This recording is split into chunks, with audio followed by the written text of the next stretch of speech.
Vous écoutez Le Temps d'une bière, un épisode hors série, 6e d'une série de 7, enregistré live depuis le gala de l'Association des microbrasseries du Québec, édition 2023. Dans cet épisode, on s'intéresse aux finalistes de la catégorie Jeune brasserie, ou plutôt Jeune entreprise. J'ai parlé à Louis-Philippe Auger de l'Autre Brasserie, qui est une microbrasserie nouvellement établie à la porte ouest des cantons de l'Est, une microbrasserie installée à Bedford, dans la MRC de Brome-Missisquoi. Puis, je me suis entretenu avec Mathieu et Mathieu, les deux propriétaires de la microbrasserie Etchemin, qui m'ont partagé, avec grand moult et sourire, leur passion brassicole. Sans plus attendre, allons jaser avec Louis-Philippe Auger de l'Autre Brasserie. L'Autre Brasserie, ça fait 1 an et demi qu'on est en production. Ça fait un peu plus longtemps que ça qu'on existe, mais on est passé en plein milieu de la COVID. Fait que on a eu des délais d'à peu près 1 an entre le moment où on s'est incorporé et le moment où on a commencé à recevoir nos équipements. Je pense qu'il n'y a pas grand monde qui avait prévu la pandémie, mais au moins, comme on disait, nous, on faisait quand même un petit marché en partant. On ne faisait pas une méga production, on ne faisait pas de noyer le marché avec nos produits. Fait que c'est le petit pas de recul que ça nous a forcé à prendre, nous a au moins permis de se conforter dans notre décision initiale, de viser le local, viser les gens autour de chez nous, viser notre communauté d'abord et avant tout. Là. Et puis là, je sens que tu as déjà un peu répondu à la question, mais on va vous présenter en bonne et due forme. D'abord, l'Autre Brasserie, vous êtes où et quelle est votre philosophie? L'Autre Brasserie, on est sûrement une des brasseries les plus au sud du Québec. On est à la porte ouest des cantons de l'Est. Pour se le dire rapidement, on est à 15 minutes du Vermont, 15 minutes du lac Champlain, 15 minutes de Donham, 15 minutes de Farnham. Donc, à l'entrée de la route des vins, à l'entrée de la route des bières, passage de moto, passage des gens, dans un super beau village qui est en pleine revitalisation. Ce que tu me dis, c'est que c'est un véritable carrefour des saveurs dans ce coin-là. Rien de moins. That's where the party is at. Bien, on sent quand même, c'est une des raisons pour lesquelles on s'est établi là. Nous, on voulait aller dans une communauté, puis ce qui était le fun, c'est qu'on n'était pas... la brasserie n'allait pas être le seul moteur de relance du coin où on était. Il y a vraiment eu une espèce d'élan. Il y a 2 distilleries dans l'usine où on se trouve. Il y a plein d'artisans, des souffleurs de verre, des ébénistes, des céramistes et tout. Le centre-ville de Bedford, c'est un centre-ville de village qui se fait à pied. Il y a plein de commerçants là-dedans qui sont là aussi, des boulangeries, des super bons restos comme... le comptoir Moutarde, qui sont un peu un traiteur de la bouffe plus raffinée. Fait que il y a un élan global de revitalisation, des gens qui veulent mettre l'épaule à la roue pour Bedford. Puis toi, est-ce que tu viens de là? Est-ce que tu es un résident originaire de Bedford? Absolument pas. Je suis une belle statistique comme les autres. Montréalais expatrié pendant la COVID. Mais, à ma défense, ça faisait une dizaine d'années que j'avais un coup de foot pour Bedford en passant là à vélo, par hasard, justement parce qu'il y avait un centre-ville qui avait quand même un certain charme. Puis ensuite, avant de partir une brasserie, puis de faire les investissements qui viennent avec et tout, puis s'assurer qu'on voulait être dans le coin, on est parti une petite houblonnière ferme avec un Vous avez votre propre houblonnière? On avait. OK. Ça n'a pas duré? Bien, ça a duré 5 ans, le temps qu'on s'épuise, le temps qu'on réalise que c'était beaucoup plus complexe que ce qu'on voulait. Puis dans le fond, c'est un de mes partenaires qui mettait vraiment l'aspect agriculture de l'avant. Donc, on lui a laissé les parts là-dedans. Lui était moins intéressé par l'aspect industriel, production, service à la clientèle. Donc, on a scindé. Mais au moins, pendant 6 ans, ça a permis de confirmer notre intérêt pour la région, d'affiner nos relations avec les gens aussi, de s'intégrer dans la communauté avant de s'endetter comme des malades pour ça. Et voilà, justesse et bonne mesure. Donc, l'intégration dans la communauté, ça, c'est important. Puis, c'est vraiment au cœur de votre approche. Ben nous, effectivement, c'est ce qu'on se dit. La bière, c'est un beau produit, c'est le fun, c'est une belle communauté brassicole, mais c'est d'abord et avant tout, pour nous, un lien social. La bière, c'est au cœur, comme on voit souvent avec les conférences autour, la bière, c'est un lien social depuis le fondement de l'humanité. Voilà. Ça a toujours rassemblé les gens, ça permet de dépasser le simple acte de consommation. C'est vraiment une manière de faire tomber les inhibitions, de créer un point de départ pour des discussions qui peuvent aller un peu n'importe où. Des fois, il y a des beaux rêves qui partent de là. Donc, c'est vraiment pour nous important que les gens voient au-delà du liquide dans le verre, voient vraiment les gens qui produisent derrière, sentent aussi que la valeur de la brasserie est conforme un peu aux valeurs du village. Tu sais, on sent que village, je m'excuse, Claude Dubois, le maire, serait contre ce que je dis. C'est une ville, Bedford, c'est une belle ville de 3000 habitants à venir. Mais c'est ça, pour nous, c'est vraiment important d'avoir une espèce de salon communautaire, un lieu où les gens peuvent se rendre spontanément quand ils savent pas trop quoi faire chez eux. Puis c'est ce qu'on a réussi à faire pour l'instant. Et parle-moi un peu de votre plus grande fierté, que ce soit au niveau de la bière ou de ce que vous avez fait avec la communauté. Toi, je sais que tu portes plusieurs chapeaux, vous êtes une petite équipe. Vous avez une brasserie qui est intéressante avec une terrasse qui n'a pas d'allure, directement sur un cours d'eau. Et je me demande, quand on regarde ça, depuis l'année et demie de votre existence, de quoi est-ce que tu es le plus fier? Ce dont on est le plus fier, c'est sûrement d'avoir survécu la première année où on attendait notre équipement. C'est pas pire! Puis d'avoir réussi à prendre les bonnes décisions, les bonnes stratégies pour survivre d'une manière durable. Donc, pas juste mettre un pansement sur le trou financier qu'on avait, mais revoir notre approche, revoir la manière dont on allait justement inciter les gens à venir plus rapidement que prévu chez nous. Mais au-delà de tout ça, je pense que ça va avoir l'air cliché, mais une de nos plus grandes fiertés, c'est d'avoir réussi à rentrer aussi rapidement que ça dans le cœur de nos voisins.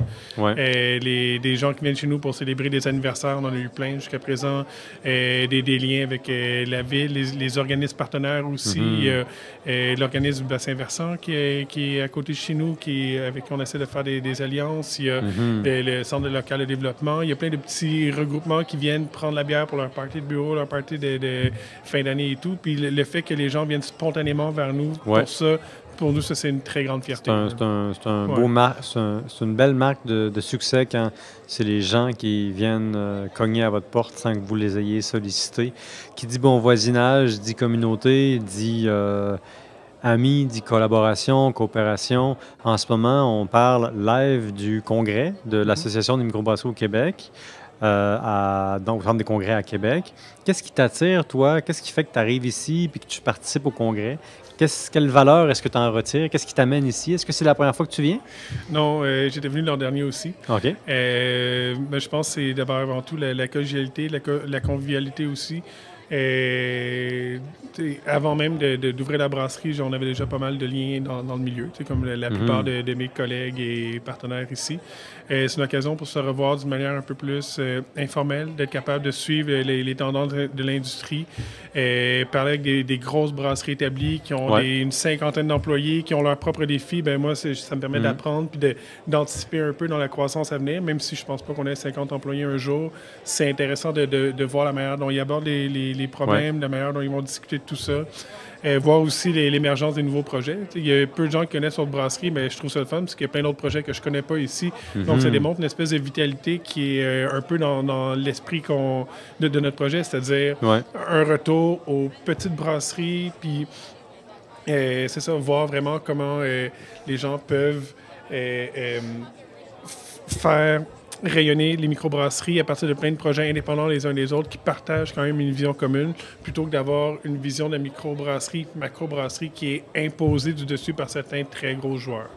Donc ça, je trouve ça très, très agréable. Bien, écoute, il y a Marie-Ève Mirand, qui est la directrice générale de la MBQ, qui me disait en entrevue qu'elle voyait un peu les brewpubs, surtout en région, comme étant des moteurs de revitalisation économique. Est-ce que c'est ton sentiment? J'ai l'impression que oui, parce que tu me dis qu'il y a bien des organismes qui viennent par chez vous pour faire un paquet d'affaires. Oui, mais on va être modeste puis on va reconnaître la réalité aussi. On n'est pas un moteur, on est une des pièces de l'engrenage. Des engrenages dans la machine, plutôt.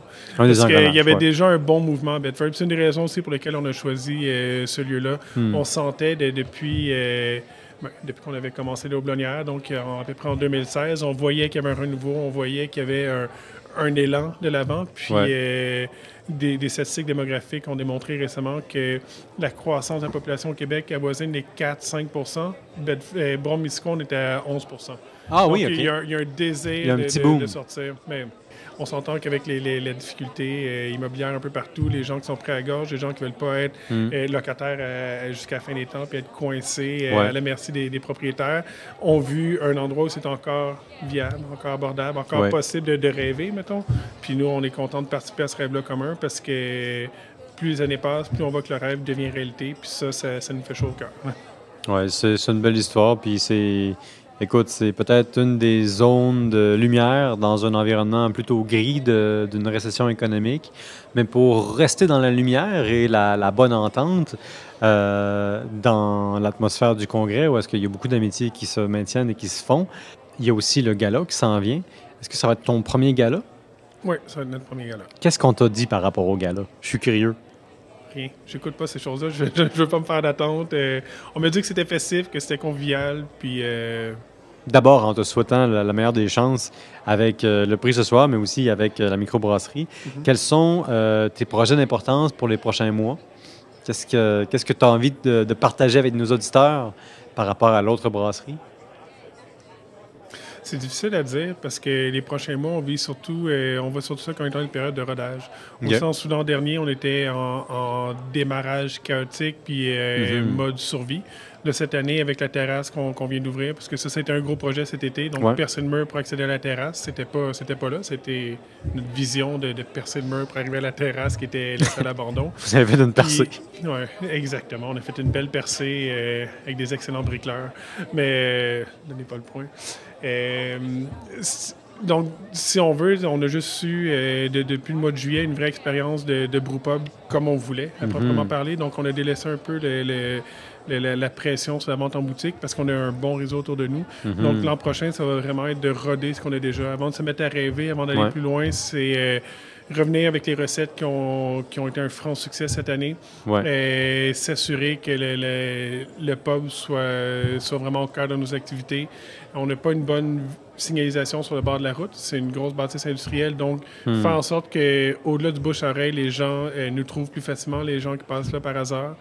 Puis, poursuivre un peu la tendance de collaboration qu'on a mis de l'avant. Parce que jusqu'à présent, pour nous, ça reflète un peu notre vision de l'industrie puis du monde du brassage. Mais on a fait 5 collaborations, je crois, avec Donham, évidemment, des très bons voisins, avec le Boc à Sherbrooke, avec Matera, qui sont nos nouveaux voisins, avec Upstation de Quaticook, puis avec la Shoppingus de Montréal. Puis on veut vraiment continuer à mettre ça de l'avant parce que c'est une belle opportunité de collaborer, de partager des idées, de voir les autres manières de travailler, puis d'avoir des produits qui ont un peu plus de portée. Parce que mine de rien, il y a tellement de projets, on se fait de la publicité un peu les uns les autres, on va chercher le public des uns, on amène notre public aux autres. Donc c'est quand même intéressant de mettre de l'avant cette dynamique-là. Donc, j'espère être capable d'étendre un peu plus le réseau de collaboration avec d'abord et avant tout des gens de Brome-Missisquoi puis de l'Estrie parce que c'est le local. Je sais pas où on en est, mais pour moi, la microbrasserie aussi, c'est super important de miser sur l'agrotourisme. De revenir un peu au plaisir du voyage, de découverte. Un peu comme les premiers livres de Martin Thibault. Là, à l'époque, ça semblait extraordinaire. Puis maintenant, c'est parti. Puis je pense que ça revient un peu. Il y a le plaisir de revenir avec une bière et puis de la faire découvrir à tes amis parce qu'ils ne sont pas rendus sur place goûter la bière. Pour moi, ça fait partie de l'expérience aussi. Si on pouvait trouver de la Ovale dans tous les dépanneurs, à tous les coins de rue et tout, la bière serait pas moins bonne, mais le hype serait moins là. Puis je pense que l'incitatif à l'acheter serait moins présent. Mais exactement, ça deviendrait une bière parmi les autres sur la tablette, tandis que quand tu réussis à mettre la main dessus parce que tu vas à Gaspé, ben là, tu reviens, tu parles de ton voyage, tu fais goûter la bière, ça fait partie du plaisir, ça fait partie de l'expérience, ça crée le mythe aussi dans la tête des gens à qui tu fais goûter, ça amène une plus grande attention aussi au plaisir de la bière. Donc, j'espère que les gens vont faire ça. Plutôt que d'envoyer nous-mêmes nos bières jusqu'au Saguenay, ben, j'espère que les gens du Saguenay vont venir chez nous, prendre un 4-pack, le ramener, partager avec leurs amis, puis les gens vont se dire, prochaine fois qu'on descend dans le sud, on va faire un détour à l'autre brasserie. Et voilà, c'est ça la grande leçon à tirer. Je te souhaite le meilleur des succès. J'invite les gens à venir vous visiter dans votre coin. Et là-dessus, je vous dis à la prochaine. Donc, si vous cherchez votre plan de retraite ou votre nouvelle destination maison en mode permanence, allez vous installer à Bedford, c'est là que ça se passe.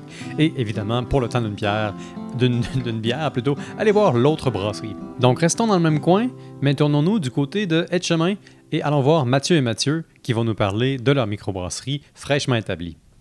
La grande question qui se pose, c'est est-ce que vous embouteillez le lac Etchemin? Est-ce que c'est comme ça que ça fonctionne? Vous prenez l'eau, vous l'embouteillez, vous y ajoutez du houblon. Est-ce que j'ai bien décrit l'aventure de la microbrasserie au Québec? Bien, t'es sur une bonne piste, parce qu'effectivement, naturellement, on utilise l'eau du lac. Hein?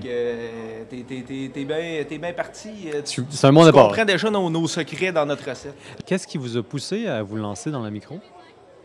Bien, nous autres, c'est parce qu'on est des gars de Lac Etchemin. Puis, Ça faisait longtemps qu'on trouvait qu'à la Quai-de-Chemin, il manquait un petit quelque chose à ce niveau-là. C'est une place qui est super touristique. L'été, c'est très familial. Il y a l'éco-parc, l'hiver, il y a le centre de ski aussi, un gros camping. Il y a comme plein de super beaux attraits qui attirent beaucoup de monde. Mais le côté un peu aller prendre une bière, nightlife, restaurant, pub, il y avait comme pas vraiment de pub. Il y avait une couple de restaurants quand même intéressants, mais côté pub, il n'y avait pas grand-chose qui se passait là. Fait que juste, moi, j'habitais avant à l'extérieur, puis quand je revenais, je me disais tout le temps, on va se prendre une bière à quelque part, puis on avait comme pas vraiment de place pour aller prendre une bière, tu sais. Puis je trouvais que c'était un beau village, puis on trouvait et tout qu'il y avait beaucoup de villages plus petits que le Quai-de-Chemin. Tu sais, il y en a tellement de microbrasseries à cette heure dans des très petits villages. Puis j'étais comme, il me semble qu'il y a des petites places qui ont des belles microbrasseries. Puis nous autres, crème, on a un beau village dynamique, plein de monde. Il se passe plein d'affaires, mais il n'y a pas de micro, il se passe pas grand-chose. Puis il y a quand même pas mal d'habitants. Fait que c'est ça, ouais. On voulait essayer de redynamiser un petit peu la place. On se trouvait que c'était vraiment ça qui manquait. Fait que, ouais, c'est pas mal pour ça. Même chose du côté de Mathieu. Mathieu? Oui, bien, je pourrais rajouter que aussi ça débute avec une passion brassicole.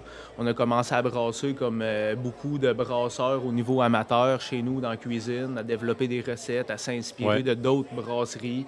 En étant aussi des amateurs de bière, on goûte, on essaye un peu d'imiter avant d'être capable de développer nos propres recettes. Donc, l'origine, la passion brassicole prend beaucoup de place aussi dans notre idée de démarrer cette microbrasserie. Vous aviez déjà essayé différentes recettes.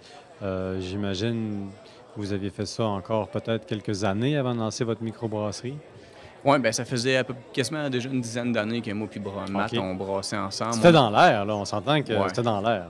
On a déjà été coloc dans le temps, à Québec. Fait que on a brassé pas mal de bière dans ce temps-là. C'est pas mal là que ça a commencé. Puis, c'est sûr que c'était un peu moins sérieux que ça l'est là, mettons. Là. Mais c'est ça, on a commencé là, puis on n'a jamais arrêté depuis. Là. Quels ont été les grands défis du lancement de la microbrasserie? Et vous vous êtes lancé en affaires en quelle année? Bien, ça fait pas longtemps. Ça fait un an et demi là, qu'on est ouvert, en juin 2022, dans le fond. OK, fait que vraiment, là, c'est un début difficile durant la pandémie. Bien, on a été chanceux quand même parce qu'on a commencé juste après la pandémie. Aussitôt que les restos, les bars ont eu le droit de réouvrir, je pense qu'on ouvrait quelques mois après ça. Là.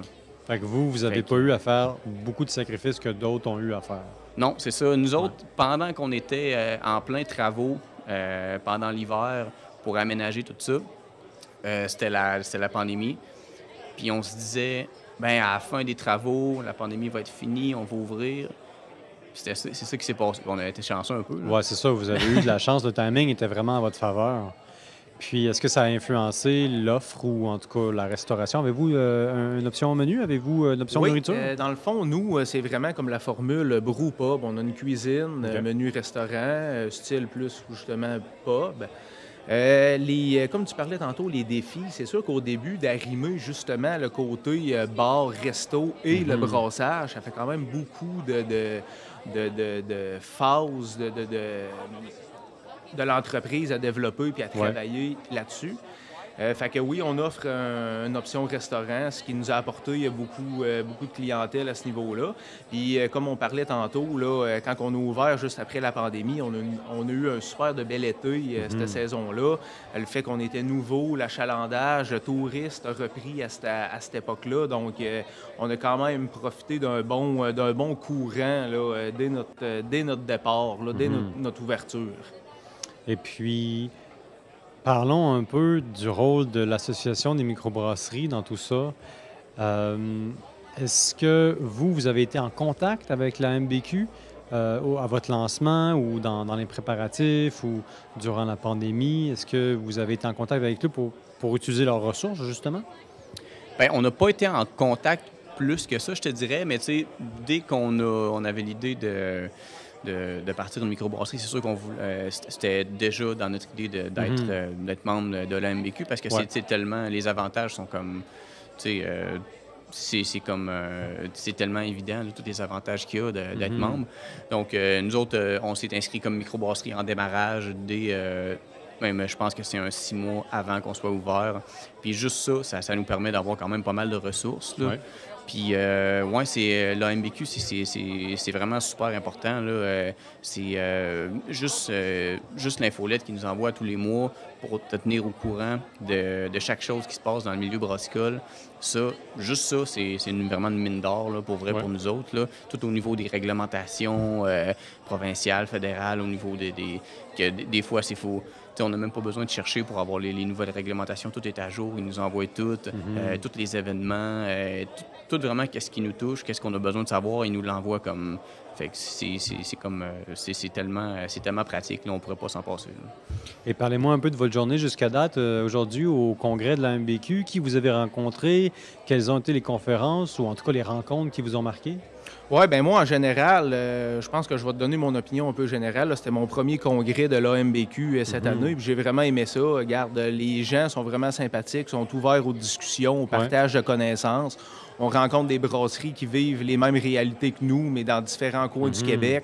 C'est super intéressant de partager avec eux autres. C'est une belle ambiance aussi. Les fournisseurs, l'industrie du milieu, ça permet de découvrir certains produits, des nouveautés, de se mettre à jour. Super intéressant. Là. J'ai vraiment adoré ma première expérience de l'AMBQ. Et c'est pas fini.